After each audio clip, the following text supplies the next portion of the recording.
Imagine losing your sister to a disease you couldn't cure. That pain drove Pharma to become the greatest pharmacist in history, but he died alone, overworked and exhausted. Then he woke up as a child in a magical world. Now he can create matter from nothing, heal with a sacred eye, and sense illness before it spreads. But when he opens a free clinic for the poor, powerful enemies take notice. Corrupt doctors want him gone. A deadly plague threatens the kingdom. And Pharma must use knowledge from his past life to save everyone before they discover his secret. Now, we start our story. Our story begins with Pharma, a young boy who was once seen as hopeless. He watched the person dearest to him die right in front of his eyes, struck down by a disease that had no cure. From that moment, Pharma made a promise. He would never let anyone suffer the way he did. With strong determination, he said, "I will become the miracle doctor who can heal any wound, no matter how bad it is." Years went by, and Pharma grew up to become the greatest pharmacist the world had ever known.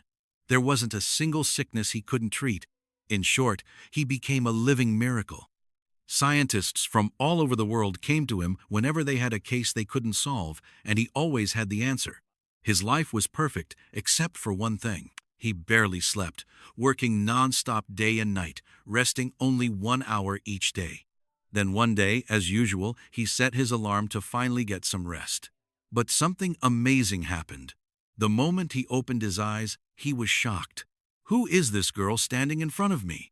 Where am I? What am I doing here? The girl tried to calm him down, but he was completely confused.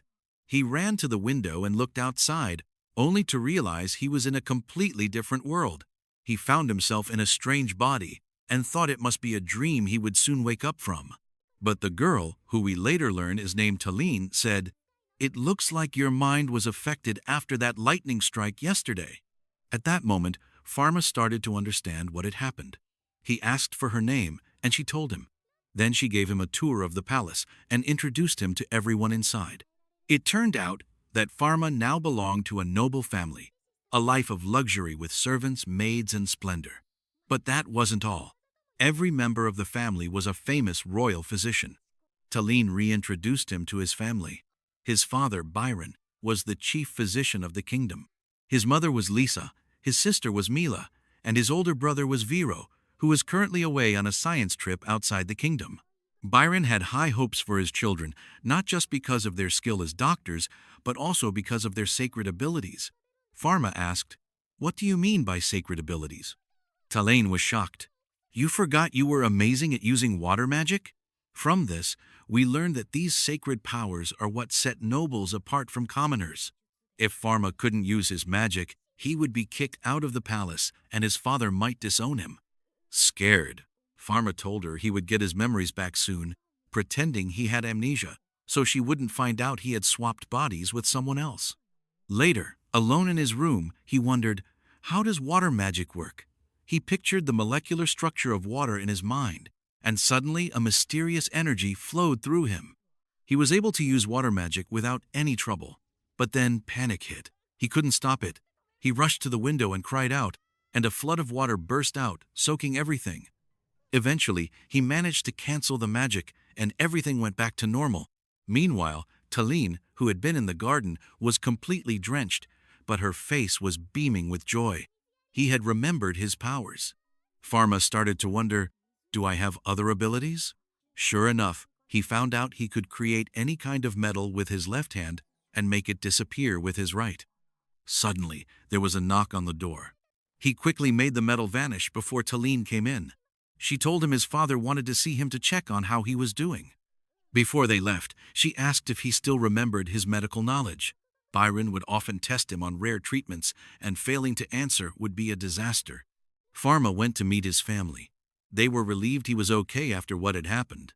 But out of nowhere, Byron asked, "How do you make that rare treatment for healing wounds?"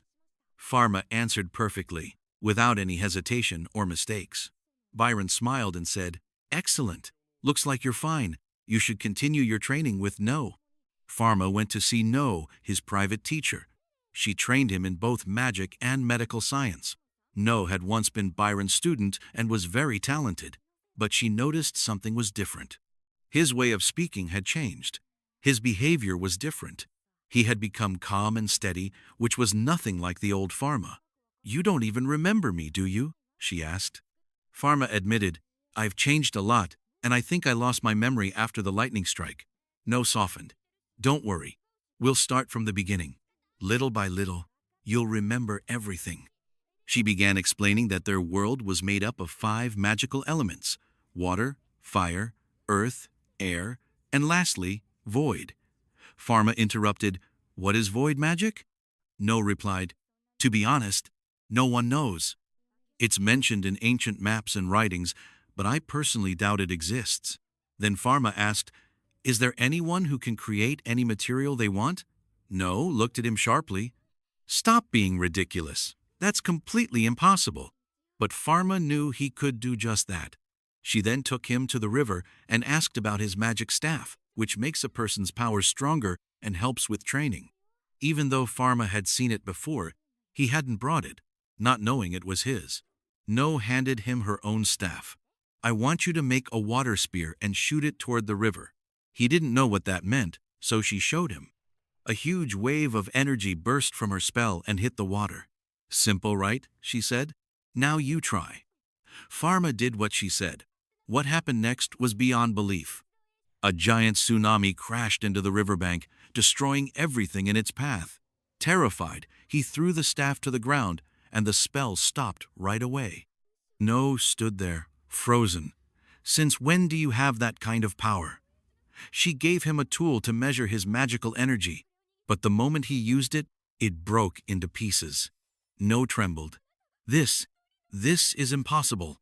Then, suddenly, a light shone from Pharma's shoulder. No gasped. It was one of the sacred seals mentioned in ancient texts. As they kept walking, Pharma noticed No was having trouble seeing. Her glasses were broken. He offered to help. "Try this trick. Your vision should clear up." She thought he was joking, but when she did what he said, her eyesight instantly got better. And at that very moment, Pharma discovered a new ability. He could now see exactly where and what any injury was in a person standing in front of him. No stared at him in shock. "How? How did you know all of that?" While he was telling her what he had seen, she was overcome with fear, especially when she noticed that his shadow didn't show on the ground. The girl stopped suddenly and fell to the floor. He tried to help her, but she ran away from him and fled from the whole place. The next day, Byron was in his office telling Pharma that No had gotten sick with a fever, and her condition had gotten much worse. To his surprise, she had even quit her job. He asked Pharma if he had any idea what was going on. Pharma thought for a moment and then said, "I am not the cause of what happened." At that, Byron handed him a dose of medicine along with a letter, asking him to visit No and check on her condition. Pharma took the medicine and got ready to go see No. But he thought, "This medicine was made by my father. It's just a nutritional supplement. I doubt it can cure a fever." So he decided to make a proper treatment for her himself. He took some of the medicine he had prepared and headed to No's house.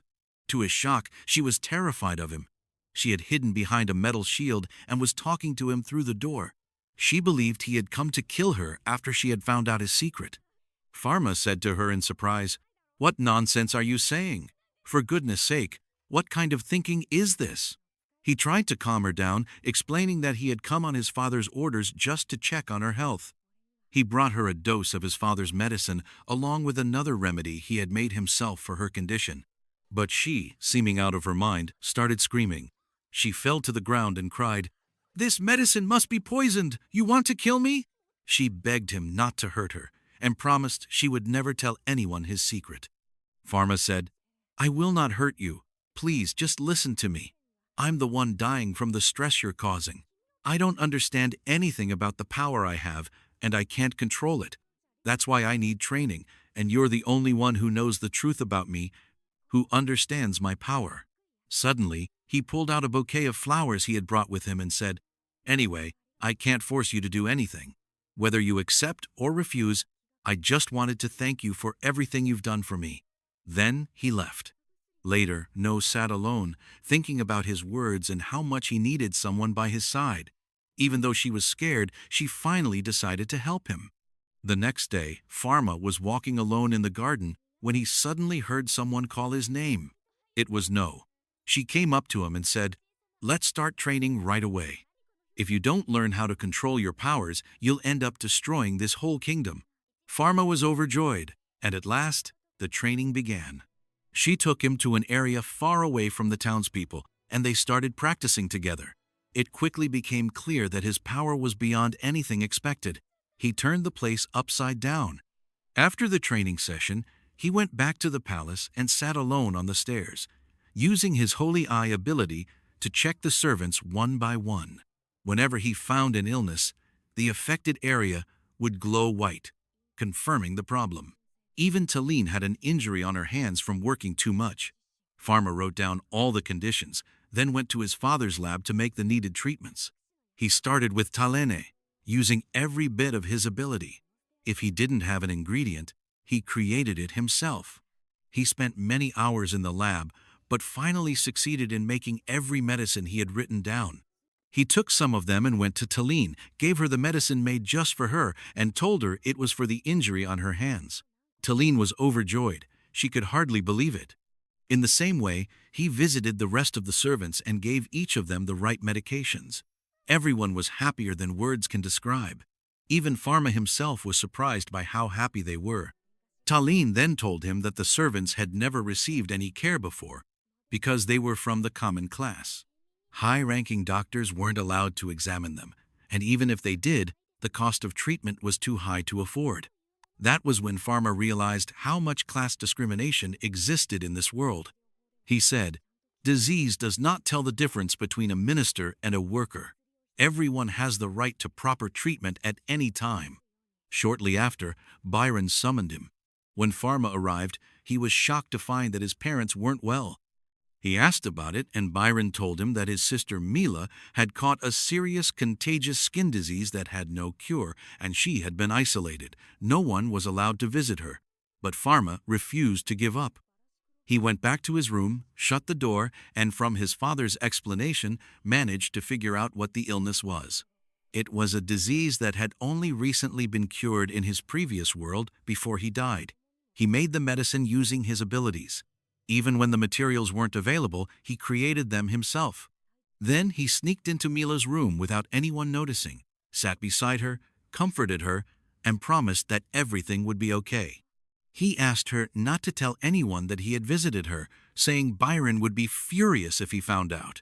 When he told her he had brought medicine, she hid and said she hated the taste of medicine. But he surprised her. This time, the medicine was made in the form of candy. He fed it to her himself. Mila was overjoyed. She couldn't believe that this was actually medicine. The next day, Byron and Pharma visited Mila's room. It was clear she had completely recovered. There was no trace of the illness. Byron said, "I don't know how this happened. No one has ever recovered from this disease this quickly before." But Mila refused to tell them that Pharma had cured her. Later, Pharma sat alone and finally, using his powers, managed to build a microscope capable of viewing and analyzing viruses. Suddenly, there was a knock on the door. The head servant came in and told him that Byron urgently needed him. He went to him and was told to get ready right away. They were heading to the royal palace, where the princess was very sick. Pharma noticed that his father was extremely tired, but they rushed to the palace anyway. When they arrived, they were greeted by the princess's personal doctor, Keen, who led them to her room. The place was full of doctors. When Byron and Pharma entered, they saw the princess lying on her bed, unable even to breathe. Byron began examining her, took a blood sample, and used his abilities to figure out her condition. Then he turned to Keen and told him her case was hopeless, that the best they could do was ease her pain. Pharma was shocked. How could such an illness have no cure? Byron went back and prepared a dose for the princess. It was just a painkiller. He gave it to her, and when she asked if there was hope for recovery, he replied, "Of course." But Pharma noticed that everyone had given up. He quickly used his holy eye and figured out her illness. Yes, it was a deadly lung disease known as the death sickness. He started thinking fast about how to treat her, and it seemed he had found a solution. Suddenly, the door burst open, and the princess's young son ran toward her, sobbing, "Don't leave me, Mama. I want you to stay with me." At that moment, Pharma stepped in. He asked the princess to allow him to treat her and to personally oversee her recovery. Byron was furious and yelled at him, but the princess cut him off, saying, "I can tell who I trust and who I don't. I trust that Pharma will cure me. All of you have nearly lost hope, but he's the only one still fighting." Then Pharma went into the palace lab.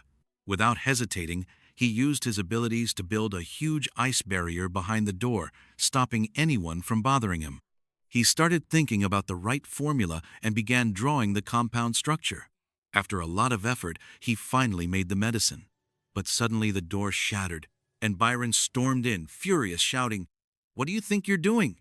Pharma calmly replied, "As you can see, I'm making medicine for the princess." Byron told him that the White Death had no cure and that its end was certain. But Pharma insisted he had a treatment and ignored his objections. Byron was enraged. He tore up the formula Pharma was drawing and attacked him violently, thinking his son was making poison for the princess. But Pharma blocked all his attacks, and suddenly a huge wall of ice formed between them. Byron froze in place, stunned, and said, "How did you do that without chanting a spell or using your magical staff? Who exactly are you?" Pharma never had this kind of power before. At that moment, he noticed a small notebook. He opened it and found a huge number of chemical formulas for incurable diseases. Then he saw the holy seal on Pharma's shoulder and asked when it had appeared. Pharma replied, "Ever since I woke up after the last accident, I've been like this." At last, Byron was convinced.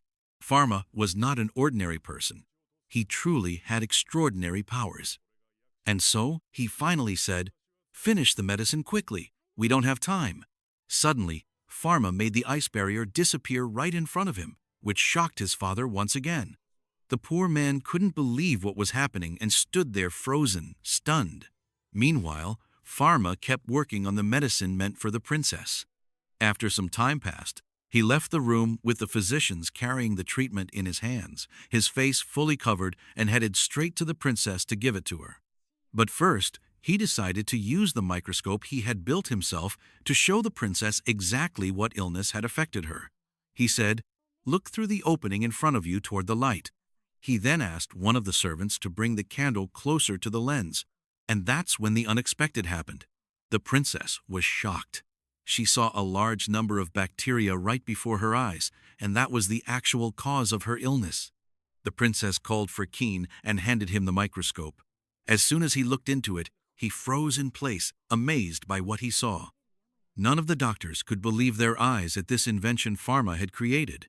Then, Pharma calmly explained that it was a virus attacking the lungs, releasing huge swarms of aggressive bacteria that multiplied quickly. But he had succeeded in making a treatment that would completely get rid of it, on the condition that the princess kept using the medicine for a full 6 months. Although the time seemed long, she would return to full health, stronger than ever. Pharma poured 2 glasses of the medicine and drank one in front of everyone to prove that it was completely safe. He then told the princess he would personally watch over her condition throughout the treatment period. After that, the doctors crowded around him, asking him questions about how he built the microscope and the properties of the new medicine he had discovered. Moments later, we found Byron sitting with Pharma, sharing ideas and information. He was deeply impressed by his son. Pharma told him he planned to make the formula for the medicine public, believing it could save countless lives. Byron replied, "If you do that, your life will be in danger. Many will try to get rid of you. But don't worry, I'll be by your side." Later, Pharma went to check on the princess. When he arrived at the palace, one of the servants named Ars approached him privately and said, "I have important information you need to hear right away." He told him that the princess was planning to give him a generous reward. Pharma was stunned. Ars exclaimed, "What's wrong with you, man? You saved her life when everyone else failed. Why would it be strange for you to be rewarded?" He asked whether Pharma wanted money or power or both. But Pharma's answer shocked him. My only goal in life is to own my own clinic, where I treat all people, no matter their social class or financial status. Pharma then visited the princess to check on her health and found her completely well. She thanked him, saying, "If it weren't for you, I'd be among the dead now. It wasn't just your medicine that saved me. Every word you said gave me hope and made me want to live again." At that moment, Pharma stood and asked, "If you were one of the common folk, what would have happened to you?" He told her that there were many poor people who deserve the same hope in life. Then he said, "Now that you've started to recover, you must keep taking the treatment until the very end." And with that, he said goodbye and left. Months later, the princess had fully recovered. One day, she was sitting in her palace office with Byron and told him that both he and Pharma needed to come the next day because the palace was holding a royal celebration for her recovery. The following day, Byron and Pharma went to the royal palace. As soon as they entered the grand hall, they were stunned to see a large gathering of doctors and nobles from all over the kingdom. The princess stood before them in perfect health and beauty. She called Byron forward, greeted him, and thanked him, then gave him the region of Arcel, which turned out to be full of the rarest medicinal herbs. Suddenly, she called for Pharma. He froze in place, shocked, but then stepped forward. That's when she announced his promotion from apprentice to royal physician, gave him the royal insignia, and ordered the construction of a pharmacy or private clinic for him in the heart of the royal capital, just as he had always dreamed. Pharma was overjoyed. Soon after, a group of master builders arrived at his home, telling him that they had been sent by royal decree to start building the clinic immediately. Pharma got a bit nervous and told them he needed time to prepare. Just then, No came in and told him her father had ordered her to stay with him until construction was finished. Pharma explained that he needed a few days to finalize the design. No replied, "Days? What are you saying? If the workers don't start now, they'll be executed on the spot according to the law." So, Pharma sat down, took a pen, and began drawing the clinic design. Construction started right away. During the process, one of the workers asked Pharma if he had a specific name in mind for the clinic sign. He thought for a moment and said, "I know many clinic names from my previous parallel world." As soon as the worker heard that, he rushed to the signboard and wrote, "The Parallel World Clinic." How strange. Was he joking? But No really liked the name. While they were standing there, a strange man came up and asked, "Who owns this place?" Pharma replied, "I do," and asked if he needed help. The man laughed. It was San, head of the Commoners' Physicians Guild. He started mocking Pharma, saying, "You'd be better off opening a candy shop for kids," and kept bullying him. No was about to step in, but Pharma stopped her and said to San, "I'm sure if I did open a candy shop, you'd be my first customer." Then he asked if he needed to register with the guild to be allowed to practice. San replied, "No, registration is only for commoner physicians." At that moment, No jumped in and said, "You nosy intruder, what are you doing here? Leave immediately." Scared by her tone, San ran off. As time passed, the clinic was fully equipped, and Pharma was able to buy all the medical tools he needed. But he still needed someone to help with management and accounting. That's when Talene suddenly appeared and said, "I can read and do math. I've memorized the entire multiplication table. I don't think anyone is more qualified than me." Pharma agreed and told her she would definitely work with him, but management needed someone older. When he returned home, he found everyone in tears. It turned out that Solder, the head servant and financial manager for his father, had retired that day and could no longer stand for long due to knee pain. Pharma went to his father and asked if he could treat Solder and have him work with him in the clinic. Byron agreed and even gave him a large chest. Pharma opened the chest and was amazed to find it full of money. Byron said, "You'll need a lot of money to run the clinic. This is the least I can give you after the great success you've achieved." A month later, Pharma was sitting in the clinic with No and Solder, but hardly anyone was coming in, only a few patients, no more than a handful. They didn't know why. Suddenly, Talene walked in with some papers and told them she had visited many homes around the capital and gathered feedback about the new clinic. Everyone was impressed by her initiative. Some people were afraid of the prices. Others thought the clinic was only for nobles because of the royal seal, and some were scared off by the guards standing outside. There were many reasons. They started thinking of solutions, and Solder suggested putting the consultation and treatment prices outside the clinic. He said this would encourage many more patients to come in.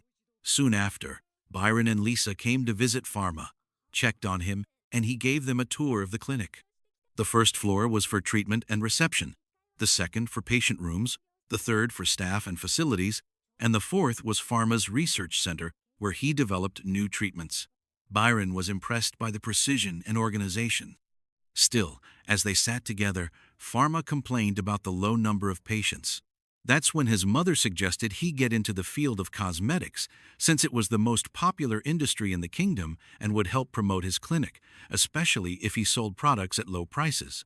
Suddenly, Pharma remembered a brilliant research project he had started in his former world to create a new cosmetic product. He got very excited about the idea and decided to make it happen. And at that moment, someone rushed in asking for the doctor, telling them that the lady he had been treating suddenly fainted and seemed to be dying. Instantly, Pharma stood up and went with him to see what was happening. When he arrived, he found a large crowd around the patient's carriage. He asked them to make way, then quickly entered the carriage, finding the poor woman unable even to speak. He used his sacred eye to check her condition and was surprised to find no illness. However, he noticed signs of wounds on her hands and realized she had undergone cupping therapy, which caused significant blood loss and affected her condition. He decided to take her to the clinic to treat her there. As soon as they arrived, the woman began to tell what had happened. At first, her fiancé had asked her to lighten her skin tone using cosmetics. But when she visited a certain doctor, he took advantage of her and tricked her into believing that she could change her skin color by losing a specific amount of blood without needing any cosmetic products. Pharma gave her treatment to make up for the lost blood and promised her he would create a completely safe cosmetic product that would amaze her from the first use. Indeed, after a full week, the girl, whose name is Celine, returned to the clinic where Pharma surprised her by showing that he had created a special cream for her. The cream reflected harmful rays, was safe on the skin, and even renewed dead skin cells. Celine was absolutely amazed by the product, and the product quickly spread everywhere thanks to Celine's marketing skill and the low price that made it available to everyone. The clinic became completely full, and although Pharma had made large amounts, they quickly sold out, and he couldn't keep up with the demand. At that time, Celine returned to the clinic with two of her friends asking about the product. Pharma told them that the stock had run out and that he was planning to make a new batch, but he needed help because of the increasing workload. Celine then suggested they open a separate branch just for cosmetic products. He would handle the making, and she would handle the selling, which would greatly reduce the pressure on the main clinic. Pharma was thrilled with the idea, and his father Byron supported the plan, telling him that Celine's family was well known in the investment business. Within days, a branch dedicated to cosmetic products was opened. It was managed personally by Celine, who hired a large team of doctors to help. Pharma was amazed by this unexpected success. Sometime later, Byron took the whole family to the Arcel region, which had been given to them by the princess. There they met Kiro, the official in charge of managing the region, who would become Byron's assistant from then on, providing him with detailed reports on medicinal herbs and trade between regions. In the middle of this, Byron asked Pharma to check on Mila, who had gone to the beach even though she didn't know how to swim. Pharma left the meeting and headed toward Mila and Talina, finding them playing in the sand by the shore. Mila asked him for permission to go into the sea. Although he first said no, he gave in after some light insisting on the condition that they not go beyond the beach. Suddenly, No appeared and said to him, "Let them play. It's their first time at the sea," and join them in the water. At that moment, Pharma's intense focus on Mila became clear, and the scene shifted into a memory where he remembered his sister from the first world, how beautiful their times together were, and how helpless he had felt as her illness took her from him forever. Back in the present, the sea suddenly became rough. A disaster was about to happen. A current pulled Mila deep into the water, and she screamed for help. Pharma panicked and rushed to save her. But the current was too strong, and he couldn't reach her. Mila went under and lost consciousness. Pharma then dove in after her, saying, "I lost my little sister in the first world. I won't let it happen again." And suddenly, he transformed. An immense power surrounded him. A thunderous explosion shook the area. A huge crater formed in the middle of the sea. A water barrier separated them from the current, and the seabed was completely exposed. No opened her eyes with difficulty and was shocked by the scene. She saw Pharma standing there holding Mila on his shoulder, wrapped in a mighty energy, controlling the entire ocean. He carried her back to the shore, and Mila woke up, though she was still very scared by what had happened. No asked him in amazement, "How did you do that?" He replied, "I don't know. Maybe it's one of the sacred arts." But No insisted that nothing in this world could possibly allow such a thing to happen. Her and Talin's shock at what they had witnessed was clear. A little later, Pharma returned home and sat in his room, lost in thought, recalling all that had happened and thinking about Talin's fear of him. Suddenly, Talin came in and asked if he needed anything before sleeping. He paused, then said, "I'm sorry. I didn't mean to scare you." She smiled and replied, "Scared of you? You were incredible, that's all." Then she turned and left. The next day, we see Pharma standing with No in the clinic. He said, "Even though we took a week off for the Arcel trip, people are still lining up outside the clinic." Suddenly, he noticed two masked individuals who looked very suspicious. He approached them and asked if he could help, but they said nothing and left right away. Who were they? The day ended. The next morning, one of the guards opened the clinic to get it ready, but suddenly, a speeding carriage arrived and blew up the whole place. The news reached Byron and Pharma at home, and they were shocked. Byron decided to send a full report to the princess, while Pharma rushed straight to the clinic. Byron asked him if he suspected anyone, and Pharma thought of San, the head of the Doctors Guild, as well as the masked individuals, but decided not to tell Byron anything. Pharma arrived to find the clinic in ruins, filled with dirt and debris. He said, "It will take us a long time to clean it and restore it to how it was." But suddenly some young men he had treated in the past appeared and decided to help. Then more patients arrived. People who loved him and stood by his side, refusing to leave until the place was restored even better than before. Amid all this, a little girl came in crying, saying that her father had fainted and was about to die, begging them for help. The others told Pharma they would take care of the clinic until he returned. So he took the girl and went with her. After a while, he noticed that he had gone far from the city and asked her about the exact location, only to find out she had disappeared. At that moment, he was ambushed by a large group of masked individuals. He realized it had been a trap. Here, we discover that they were a group of temple priests with power that might even exceed that of the princess. They had received a report from someone who happened to see the event when Pharma saved Mila, and noticed that he cast no shadow like normal humans, leading them to believe he was a demon that had appeared in this world. The priest wanted to get rid of him. Pharma denied the accusation, insisting he was just a normal human like them. But the high priest shouted, "Not another word, raise your hands and step back 3 steps. Pharma did exactly as he was told. Suddenly, a magical seal activated under his feet, and a terrifying energy burst forth, surrounding and trapping him inside. But just as quickly, the whole seal vanished without a trace. One of the priests exclaimed in shock, "How did this happen? This is impossible." It became clear that this seal was meant to trap demons and evil spirits. Since Pharma was human, the seal must have disappeared because it doesn't affect humans. Nevertheless, the priests remained convinced that he was a demon. Out of nowhere, one of the priests attacked, unleashing a terrifying whirlwind of fire that surrounded Pharma from all sides. It looked like his end was near, but Pharma quickly made a magical barrier that canceled the attack in an instant. Another priest shot ice spells at him, but they vanished immediately before his sacred eye. The priests lost their minds, recklessly attacking him one after another with the most intense magic imaginable. The area became filled with violent explosions, nearly destroying everything. But no, this was not the end. This was only the beginning. Pharma stood calmly, completely unharmed, wrapped in a layer of ice. He declared, "You brought this upon yourselves. And suddenly, a power greater than any other burst from him, destroying everything, and the high priest fell to the ground before him. Pharma stood like a ghost and warned them, "One wrong move from any of you, and it will be your end." He then explained that he only wished to help people, that he was neither a demon nor did he have any evil in him. At that moment, the high priest noticed a sacred seal on Pharma's shoulder and realized that he was not an ordinary human.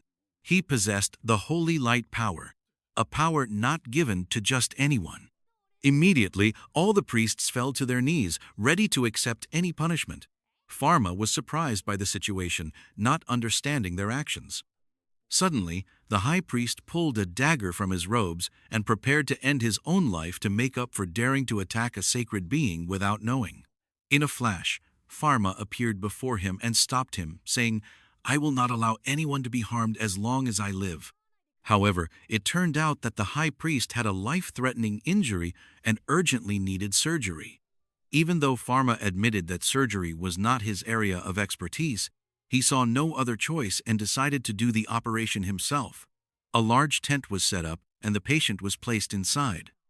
Pharma began preparing the tools for anesthesia and first made sure the patient was not allergic to any of the substances. Once confirmed, he started the operation right away. Later, he came out of the tent and told the priests that everything had gone well. He also instructed them to take him to the temple and care for him carefully. The priests thanked him from the bottom of their hearts. Even though they had tried to kill him earlier, he forgave them and helped them. Sometime later, the high priest fully recovered and visited Pharma's clinic, bringing with him a valuable gift. Pharma opened the box to find an unbelievable magical staff. The priest told him it was one of the sacred treasures with unknown powers, but it only responded to those who were worthy. As soon as Pharma touched it, it glowed with immense energy, showing that the staff had accepted him as its rightful owner. No was amazed and asked Pharma if she could try holding it herself. He agreed and handed it to her, but it slipped right through her hands like a ghost and fell to the ground. The priest explained, "Only the worthy can touch the staff. This is the greatest proof that you are not ordinary." Pharma picked up the staff, and a wild idea came to him. He mounted it and rode it into the air, flying around in a funny scene. The visit ended, and we learned that the temple had no part in the attack on the clinic. The high priest promised to investigate the matter himself. Before leaving, the priest gave Pharma a special charm that canceled the effects of the holy power, allowing Pharma's shadow to appear on the ground again, making him look like an ordinary human once more. Pharma was overjoyed and thanked him deeply. Afterward, he decided to take Mila and Taline on a trip across the kingdom, as he had promised his sister. While exploring a market, they spotted a common girl standing in front of a pharmacy, asking the doctor, "Why aren't Pharma's clinic products sold here? It would make things easier and save time for patients." But the doctor replied that the guild would never allow it and might even punish them and shut down their pharmacies permanently. Pharma overheard the conversation, gathered Mila and Talina, and left. On the way, a great idea came to him: to start his own medical guild, allowing medicine to spread across the whole kingdom. Noah was very excited about the idea, and Mr. Solder also confirmed that he would take care of all the legal procedures as quickly as possible. Meanwhile, we shift to San, head of the Public Doctors Guild, who was holding a private meeting with one sole purpose: to destroy Pharma's clinic. We discover that San was the one behind the previous attack and openly said, "Ever since his clinic opened, we can no longer make money from people's illnesses." He started planning another disaster. Everyone applauded him, except for a doctor named Breed, who looked unhappy with what he heard. A week later, we see Breed carrying his daughter on his back, knocking on the door of the guild's president, while his child was hanging between life and death. Yet, no one answered. At that moment, he ran into Pharma, who asked if he needed help. Noticing the girl's condition, Pharma urged him to follow. They arrived at the clinic, and Pharma immediately began preparations, asking the father a few questions: her name, age, and when she last ate. He then examined her using his sacred eye and discovered she had a severe cold that led to her current state. Breed was amazed by Pharma's attention to the smallest details, even weighing the child to determine the exact dosage. He decided she should stay at the clinic until evening to fully recover. By nightfall, the girl's health had greatly improved, and her father took her home. Pharma gave him medicine for 5 days. The next day, Breed returned to thank him and said, "I can't afford the cost of treatment, but I promise I'll repay you." Pharma replied, "The cost is only 1 coin." Breed was shocked by how cheap it was compared to the quality of care, and finally understood why the guild was fighting Pharma. He returned home, and his wife Lena told him their daughter had recovered thanks to the medicine. He replied that it was Pharma who had treated her, expressing deep admiration for his scientific skill and medical ability. Despite this, he offered treatment almost for free. Unlike the guild, which took advantage of people suffering for profit, leaving the poor to die. He burst into tears, saying, "If only I could help people the way he does." Lena tried to comfort him and reminded him that breaking the guild's rules would result in him being fired and banned from practicing medicine. Later, San held another meeting with guild members and said, "Despite everything we've done, Pharma's clinic keeps growing day after day. He even has a cosmetics branch, and rumor has it a third branch is about to open." He started gathering ideas on how to bring the clinic down. At that moment, Breed finally spoke up and told them, "Your hearts are full of hatred. The clinic is the best place for anyone seeking treatment. Whether nobles or commoners, there is no discrimination. Even those without money are treated. That is the true purpose of medicine, not what you do, turning it into a business built on the suffering of others." He then told them that he had gone to Pharma for his daughter's treatment and had seen firsthand how amazing he was. With sacred skills and medical knowledge the whole guild lacked. Of course, this did not please San, but deep down he swore he would make Breed pay for his betrayal. And, indeed, the next day Breed was sitting in his pharmacy, which had been completely destroyed. Nothing was left intact. Not only that, but his name had been removed from the guild, and he was banned from working as a pharmacist. By chance, Pharma was in the area. He glanced in Breed's direction and recognized him right away. He asked what had happened and was shocked to learn that Breed was a licensed pharmacist and that the one who had done all this to him was none other than San himself, the head of the guild. After Breed told him everything, Pharma didn't stay silent. He told Breed that he had submitted a request to the princess to start his own guild, and it had already been approved. He then suggested that Breed become the first physician to join it. Overcome with emotion, Breed wept tears of joy. A week passed, and the ruined pharmacy had been restored. Every part of it was renewed. It was full of new life, and Pharma had stocked it with his latest medications. Today was the grand reopening. Breed was very nervous, but his daughter encouraged him. The moment he opened the door, he was amazed to find a crowd of people gathered in front of the pharmacy. He couldn't believe his eyes. Tears of joy filled the air. The beauty of the moment was beyond words. Elsewhere, Pharma was having breakfast with his family when a message arrived for Byron. It was from Vero, Pharma's older brother. As soon as Byron read it, he became tense and asked Pharma to follow him to the office immediately. There, Byron explained that the International Trade Fair would be held next month, a yearly event that lasts a whole month, bringing merchants from all over the world. But the real problem was that Vero was warning them about a deadly new disease, one that kills anyone infected within days. It had already appeared in a nearby country and had taken the lives of 1,000 people in a single week. This meant the disease was contagious. Despite Vero's scientific travels, he couldn't identify the type of disease. The research team working on it had been wiped out one by one. Their lab was shut down and burned to the ground. It was suspected that the disease could reach the capital through goods and trade caravans heading to the market. Even worse, this year's market was to be held in the Arcel region, governed by Byron himself. Disaster was coming. Pharma began to suspect it was one of the diseases he knew from his previous world. He asked his father if there were any detailed descriptions. Byron said there weren't, but Vero had mentioned that he possessed scrolls with microscopic images seen during testing. Right away, Pharma asked for copies of those scrolls. He went to his clinic and began discussing the matter with numbers. Together they thought about how to stop the disease from spreading. especially with the fair approaching. Then No had an idea: cancel the international market altogether. But how could they do that when the trade ships had already entered their waters and only days remained until they docked? Suddenly, Talene entered, telling them that another message had arrived from Vero.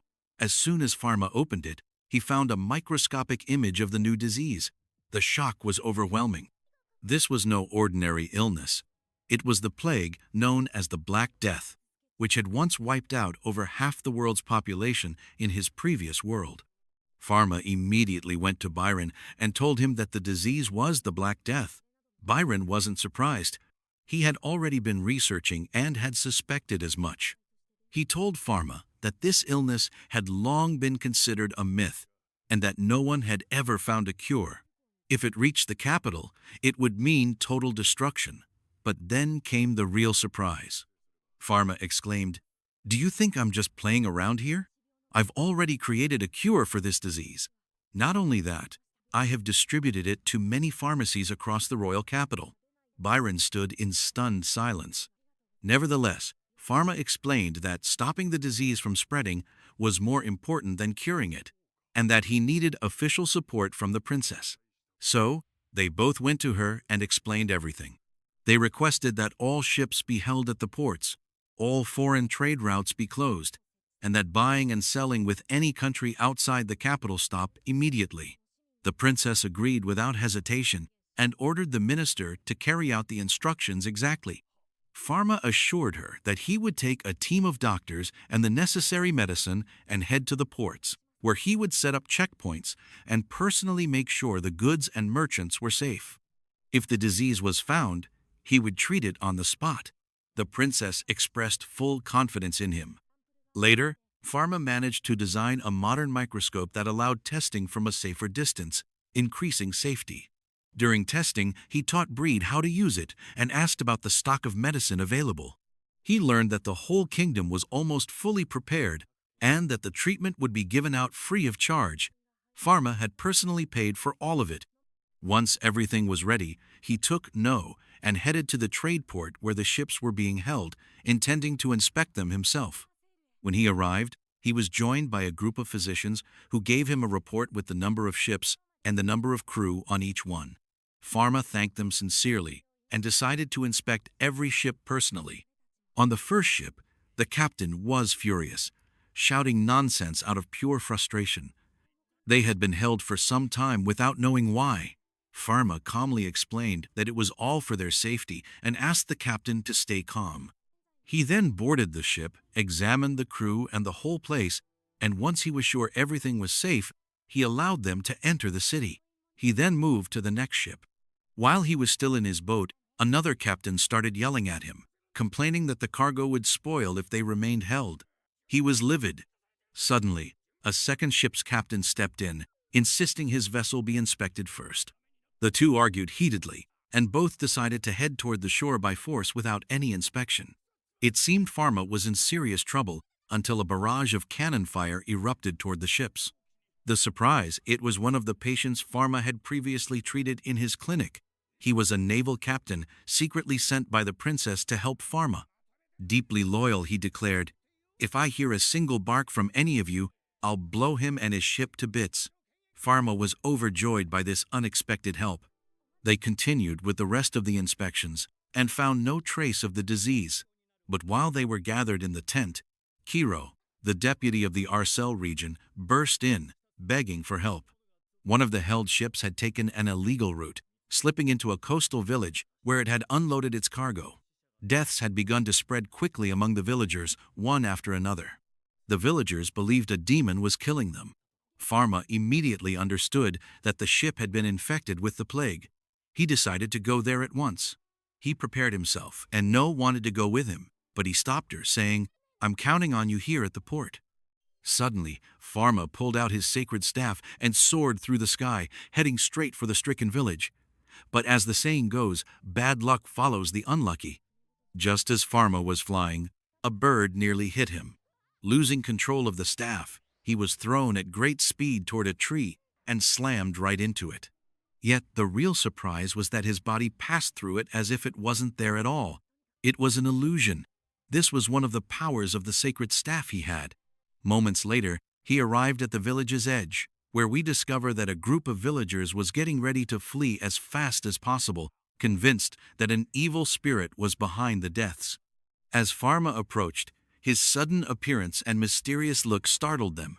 "Who are you?" they asked. "And how did you appear like that?" He calmly asked them to return to the village for now, promising he would explain everything. But one of the villagers screamed, "He must be the evil spirit trying to stop us from escaping." They grabbed whatever weapons they had, ready to face him. Despite his attempts to calm them, it was useless. So Pharma decided to end the argument.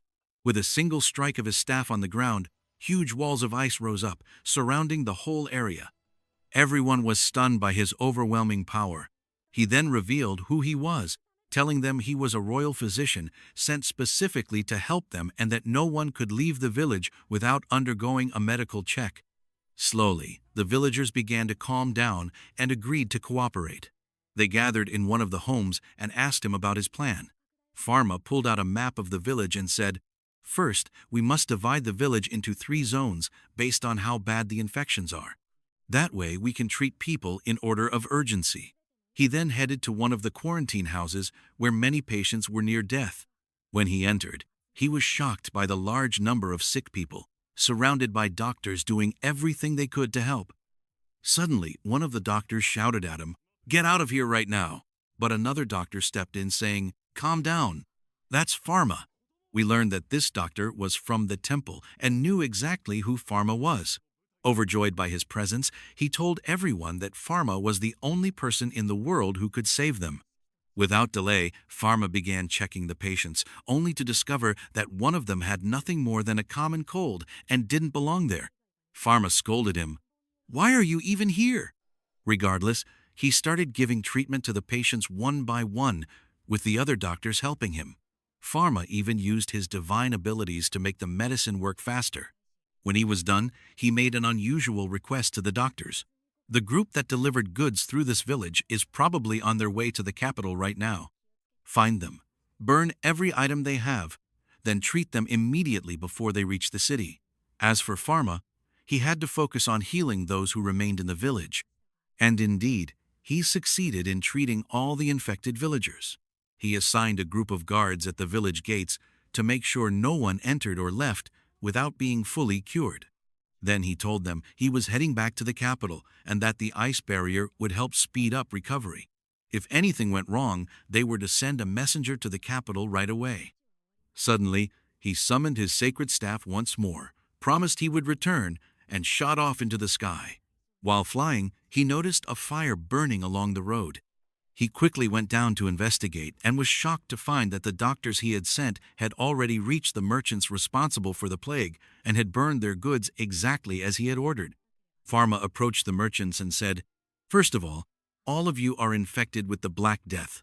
You will not receive treatment until you answer my questions." He asked how many wagons had passed through the village and what kind of goods they carried. They told him there were 4 wagons, 3 of which carried fabric and furnishings, while 1 transported animals, specifically white squirrels. Pharma was horrified. The white squirrel was the very creature responsible for spreading the plague across the kingdom. And even worse, 5 holy knights had been on the ship carrying those goods, entered the village with them, and then disappeared.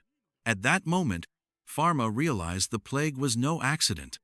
Someone was behind all of it. He ordered the doctors to treat the merchants, then set off immediately for the royal capital. Meanwhile, in the capital, Talaine was handing out painkillers and helping with public health awareness. While Breed received samples for testing taken from the merchants waiting at the city gate, Breed began analyzing the samples to make sure it was safe to let them in, only to discover disaster. Some of them carried the disease. Horrified, he ordered immediate quarantine and treatment.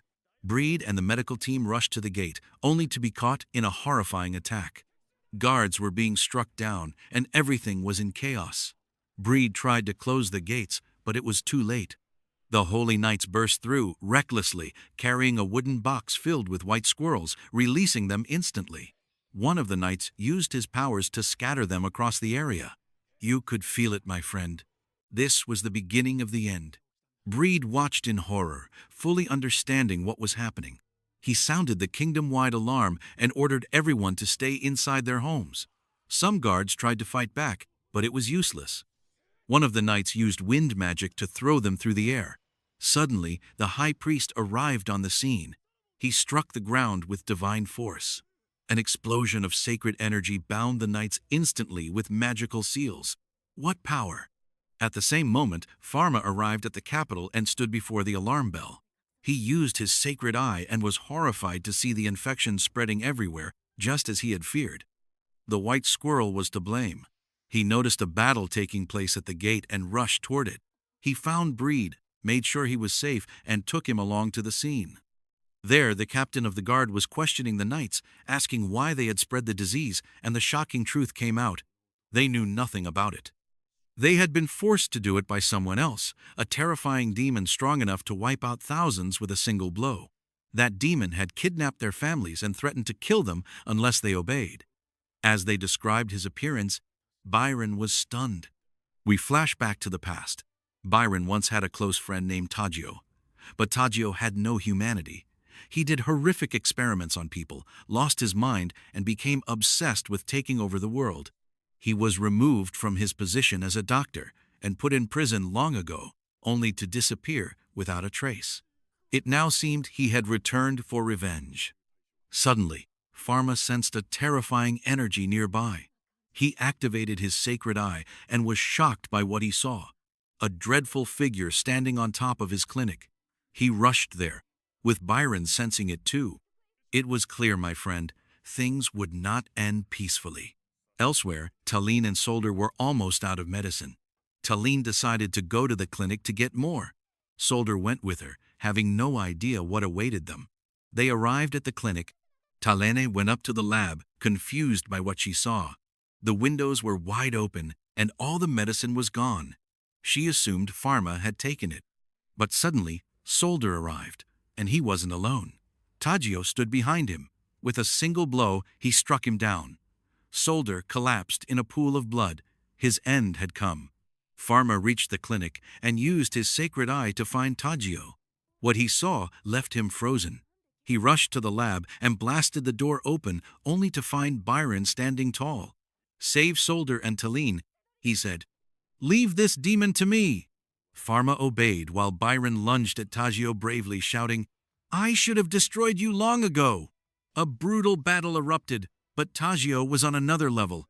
He blocked every strike, and with one blow brought Byron crashing to the ground. Pharma managed to treat both Talene and Solder, then turned his focus to Taggio, who now threatened to burn the entire clinic using white phosphorus. But Pharma, in a blink, used his powers to neutralize the chemicals. "You will regret everything you've done," he declared. "From spreading diseases to attacking Talene and Solder. You will pay the price." He struck him directly, and this was just the beginning. Taggio fought back by releasing toxic substances, but Pharma canceled them all. Then, gathering his full power, he unleashed a massive blow that hurled Taggio out of the clinic. He struck him with the sacred staff, and in a massive explosion, Taggio was destroyed, erased from existence. A purifying force spread across the kingdom, cleansing it of every disease. At last, peace was restored. Talene and Solder were safe, the wounded were being healed, and rebuilding began. Joy returned to the land. Pharma opened new branches of his pharmacy and hired many doctors to join his team, ready to face any future threat to the kingdom. Everything returned to the way it was, only better. And that, my friend, is how Pharma's story ends. If you enjoyed it, don't forget to let us know in the comments, and of course, like and subscribe. Our story begins with Pharma, a young boy who was once seen as hopeless.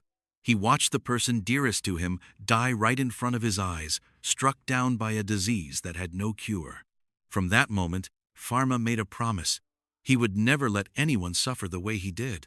With strong determination, he said, "I will become the miracle doctor who can heal any wound, no matter how bad it is." Years went by, and Pharma grew up to become the greatest pharmacist the world had ever known. There wasn't a single sickness he couldn't treat. In short, he became a living miracle. Scientists from all over the world came to him whenever they had a case they couldn't solve, and he always had the answer. His life was perfect, except for one thing. He barely slept, working non-stop day and night, resting only 1 hour each day. Then one day, as usual, he set his alarm to finally get some rest. But something amazing happened. The moment he opened his eyes, he was shocked.